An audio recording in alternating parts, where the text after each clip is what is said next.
고객에 대한 두려움 또는 거절에 대한 두려움 아니면 팔아야겠다는 생각으로 고객들을 대하고 있지는 않나요? 반갑습니다, 실장님. 실장님이 상담을 할 때 고객에게 어떤 모습으로 보여질까 고민하고 있다면 상담을 하는 실장님의 태도를 한번 살펴보면 좋을 것 같습니다. 내가 이렇게 말해도 되나? 너무 판매하는 건 아닌가? 내가 전문가처럼 보일까? 내가 상담을 잘하는 능력 있는 실장처럼 보일까?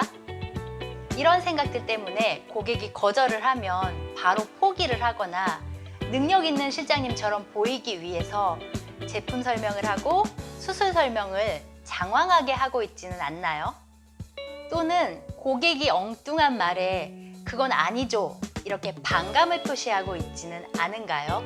고객이 실장님을 어떻게 생각하느냐에 따라서 고객의 태도가 달라질 것입니다.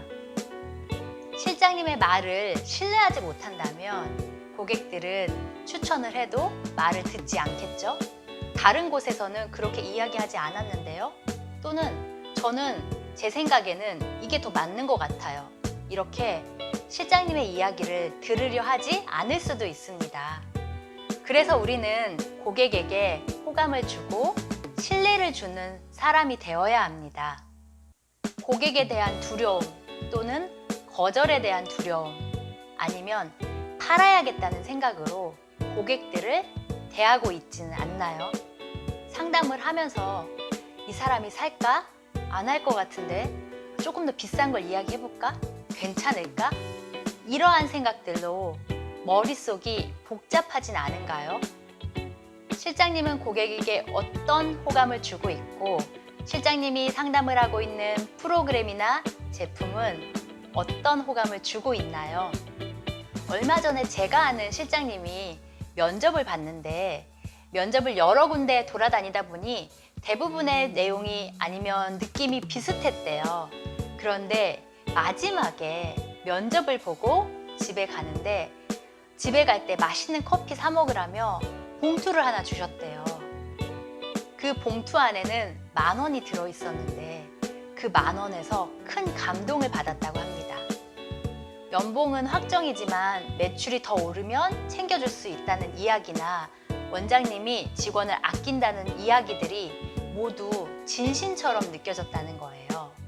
이 이야기를 하는 이유는 호감 가는 행동은 좋은 결과를 가지고 옵니다. 호감 가는 실장님이 되어 매출도 올리고 좋은 성과를 낼 수 있다면 얼마나 좋을까요? 몇 가지를 알려드리자면 호감 가는 사람은 자신의 이름을 기억하는 사람입니다. 저는 사실 사람 이름 기억을 잘 못해요. 그래서 코디네이터로 데스크 업무를 볼 때는 한참 아는 척을 하고 안부를 묻다가 그런데 이름이 어떻게 되시죠? 하는 이런 민망한 상황이 많이 연출이 됐었습니다. 그래서 저는 그 단점을 극복하기 위해 수첩에 그 사람의 특징을 글이나 그림으로 기록해 놓고 외우기도 하고 찾아보기도 했습니다.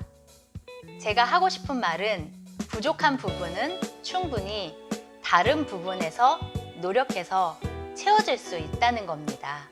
그리고 또 다른 호감 주는 사람은 자신의 이야기만 하는 게 아니라 상대방의 이야기를 들어주는 사람입니다. 우리는 고객의 이야기를 어떻게 들어주고 있나요? 여기서 포인트는 고객의 이야기는 들어주지만 우리에게 필요한 부분으로 이야기를 하게 도와줘야 된다는 겁니다. 그러려면 그에 맞는 질문을 해야겠죠. 질문하는 거 어려워요. 무슨 말 해야 될지 모르겠어요.